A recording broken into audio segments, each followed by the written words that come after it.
A proposal is laying the groundwork for a new bridge in Bayway. It would connect Mobile to Baldwin County. Yeah, and the city council taking up that proposal. A small step, but another sign we're getting closer to that groundbreaking. Fox 10's Brendan Kirby live at the News Center. And Brendan, this is all to make sure this project runs smoothly, right?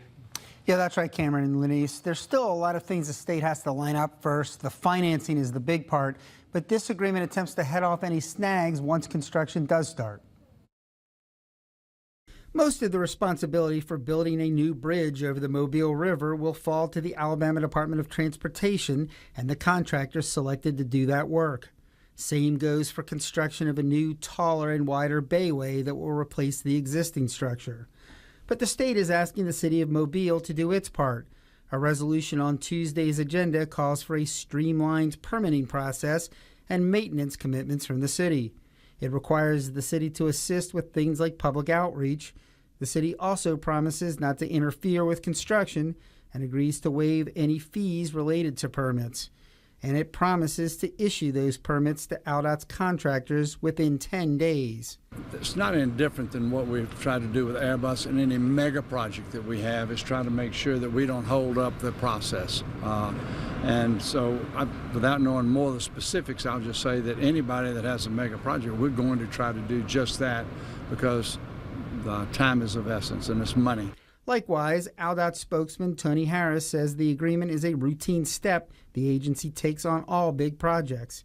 City Councilman Ben Reynolds says he supports expedited permitting, but questions why that's limited to projects like this. Yeah, it'd be nice if it took 10 days for everybody, to get permits approved. So, we're extending this, and I think it's already in the contract, and it's an ordinary arrangement that's made between municipalities and AlDOT. I think it'd be cool for our entire citizenry to, have that as well. The resolution also calls on the city to commit to negotiating an agreement with AlDOT to take responsibility for the maintenance of traffic signals, roadway lighting, and bridge aesthetic lighting.